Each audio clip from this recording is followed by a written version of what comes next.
Something I wanted to talk about is, and for future reference, if I ever talk about neurotech, I'm using it as a metaphor. As someone who's been consistently abused by certain types of technology and surveillance, which always gives it such a more dramatic connotation than it needs to have. As I've said before, you can order hidden cameras for $50 off Amazon. You can pay a 12-year-old to hack your significant other's phone. Um, the internet is the internet. But when I talk about neurotech, I really do mean it as a metaphor. For all I know, I could have a microchip in my brain, but I'm not banking on that as a significant possibility. For all I know, for all you know, your whole camera could be covered in hidden cameras, like your life has been turned into the Truman Show.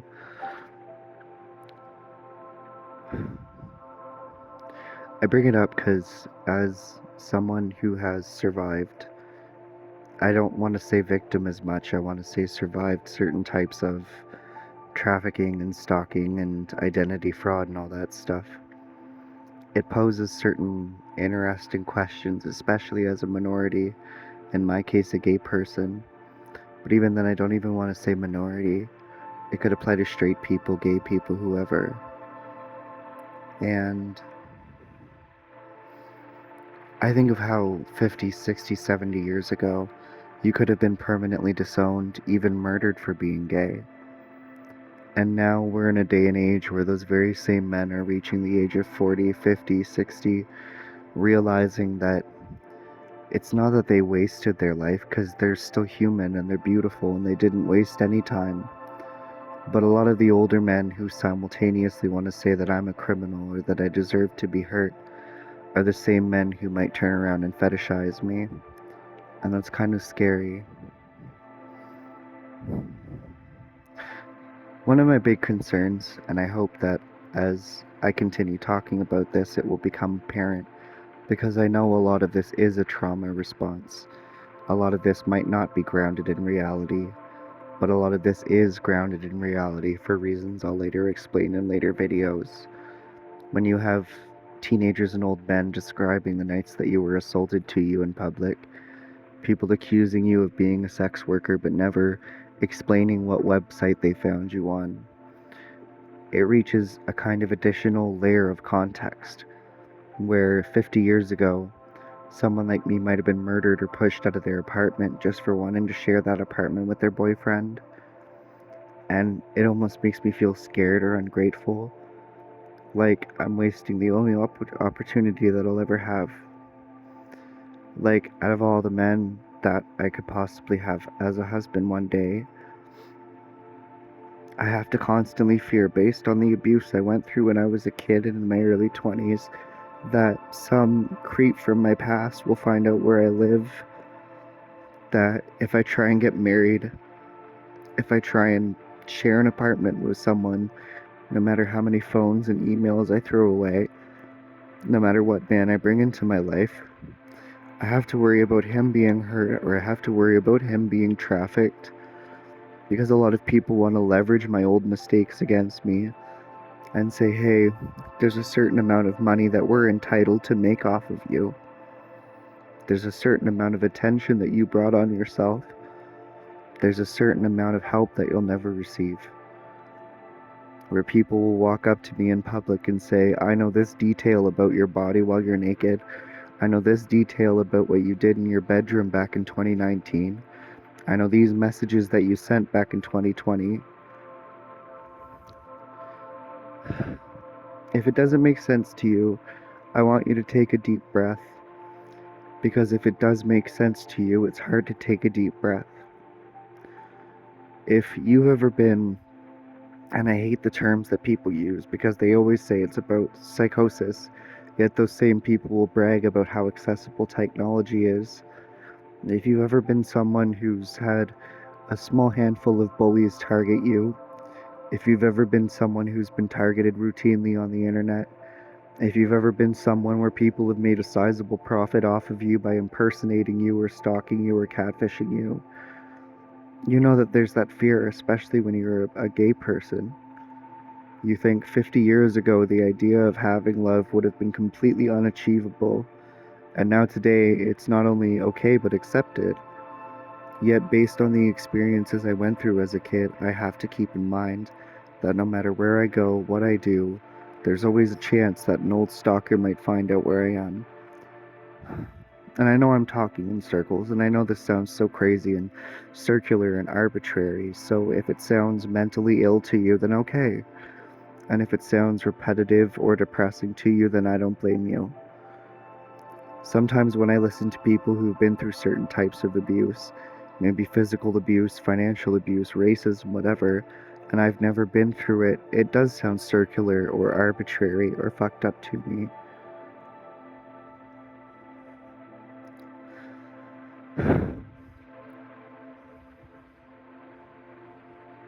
It's really scary to know that based on what you've been through as a kid, in your teenage years or in your 20s, you might be happy with someone 5 or 10 years, only later on to find out that they were part of a forum where people were documenting your most private details, and they were sent in like some sort of weird episode of Black Mirror, because that's happened to me on several occasions.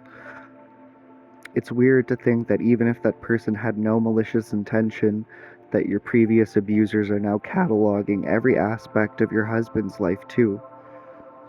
It's weird to know that through various applications of technology, people can predict your actions, your decisions, your words, and your beliefs so accurately that it's almost like neurotech, which is why I always use that as a metaphor.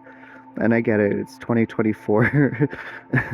Go ahead and laugh because it is funny, but when you're a gay person talking about neurotech, of course people are going to assume that you're schizophrenic or that you're talking about technology you don't understand. But in my mind, if people can use something like a phone or a laptop to accurately predict even the things you'll say, do, the places you'll eat, then it is neurotech. And sometimes, no offense to anybody listening, but the fact that you would not call that neurotech, the fact that you would say it's just a passive risk of living, the fact that you would say this is an unambiguous, totally acceptable part of our life nowadays, and this is just the price you pay for using social media, terrifies me. But a metaphor that I've used before, and I've probably used on this channel before, is the idea that cars came before cars came before seatbelts. Cars came before traffic barriers. Cars came before airbags, and cars came before road laws. Back in the 50s and 60s, you wouldn't be disowned for having sex before marriage, but it was still very frowned upon for a woman. And so women in that second wave sexual liberation era were frequently celebrated at one point and then disowned. And then they moved into the third wave. And I think that what we're going through right now with gay men is the second wave. 50 or 60 years ago, you'd be disowned or murdered. Nowadays, you're celebrated for being a sexual person, a curious person, but you're frequently objectified, utilized, and then called an idiot by the people who profit from you and build lies on it after they move on. So sometimes when I talk about neurotech, when I talk about being stalked, when I talk about my lived experiences with being trafficked and drugged and assaulted, when I talk about the stalking, the voyeurism, when I talk about the fact that frequently women and men have been congratulated for abusing me as though it taught me a lesson, and then I think of one day having a husband or a boyfriend and the amount of danger that that could bring into his life just because I was unfortunate enough to be abused over the last 10 years, it really does feel like you've arrived at the age of insulin only to be told that your diabetes can't be treated. It feels like you've arrived at the age of prosthetics only to be told that you can't afford a fake arm. It feels like people have sampled your genetic material to come up with a mystery cure only to tell you that you need $10,000 to afford it. And if that sounds dramatic, I don't care, actually. In fact, you can go ahead and laugh at me because I know it sounds dramatic. Sometimes I'm really tired of people stealing the answers to my test and then telling me I failed. And sometimes I'm really tired of closet homos and closet bisexuals telling me that they own me and I'm indebted to them. Sometimes I'm really tired of meeting a stranger just to have casual fun only to find footage of it posted online when I never consented to it being recorded. Sometimes I'm tired of going on dating apps only to be told that I deserve to be hurt. Because if I told a young woman that she should glue herself shut and stay celibate to avoid being assaulted, people would rightfully call me a misogynist. If I told a black person to avoid the cops because they'll never be helped and to just stay away from crime, I'd rightfully be called a racist. So a lot of the time I feel like when we look at gay men, especially gay men who experience some form of trauma response, and we say, well, stay indoors, delete your social media, never use online banking, never swap nudes, never download Grindr, never talk to someone, just deal with it and shut up and please stop talking. It hurts and it's scary. When I look at the rate at which male human trafficking is expanding throughout most collected global statistics, it's scary. You'll find that in this channel that I have a lot of talking points which I repeat, and part of that is just my brain. I don't like saying mental illness because it's not true, and I don't like saying neurodivergence because it's preachy. It's just my brain.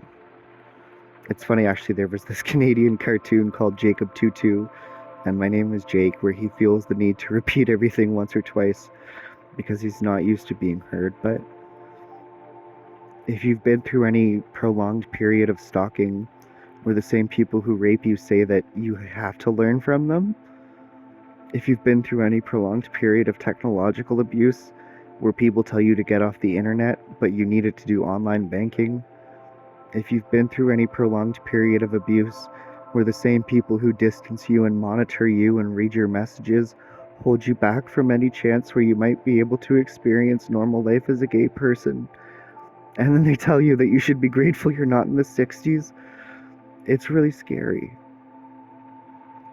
And the idea that I might find a genuinely nice person and only to find out years later that he was sent to me because I've had that I've had that happen in the past, or the idea that he might actually be a good person and then we both find out years later we were getting trafficked technologically, it's really scary. It's really scary.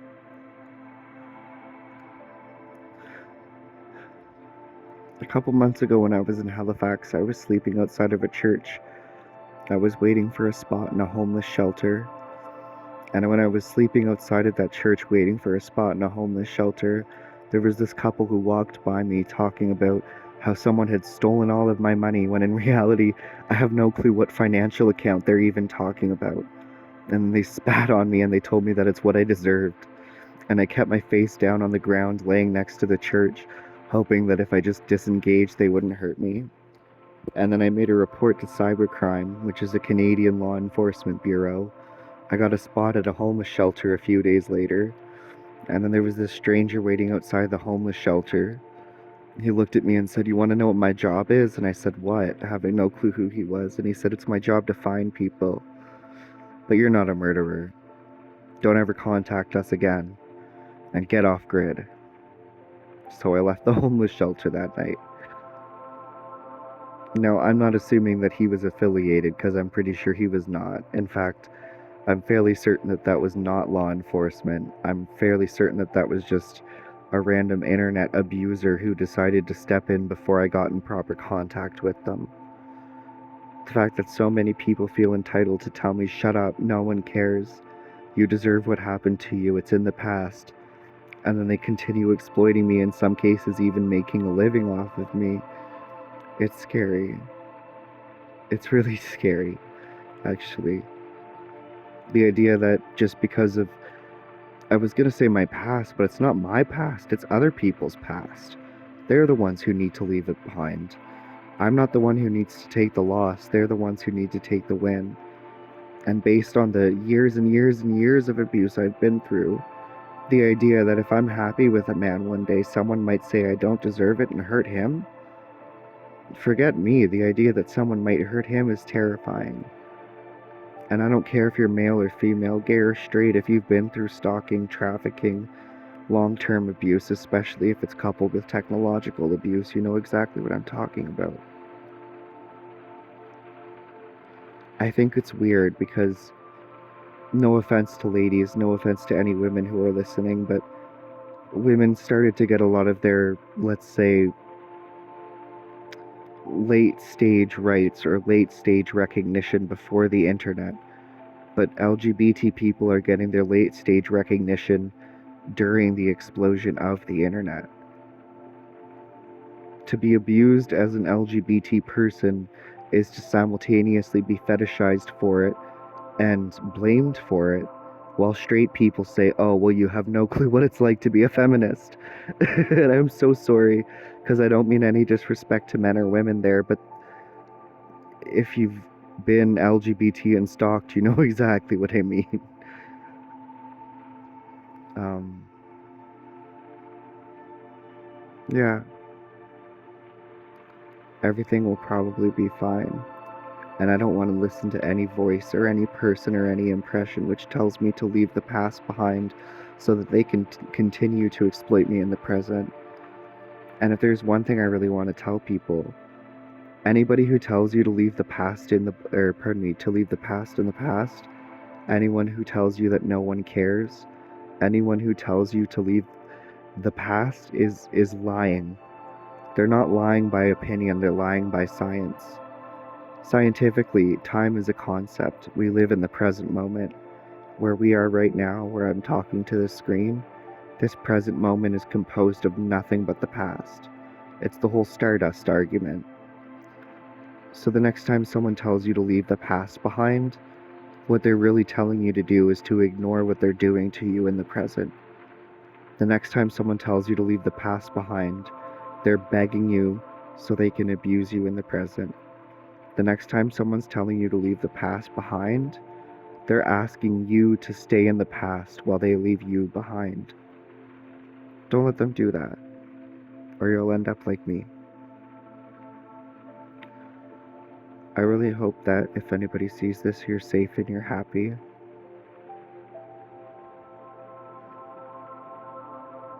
Stay safe and be happy.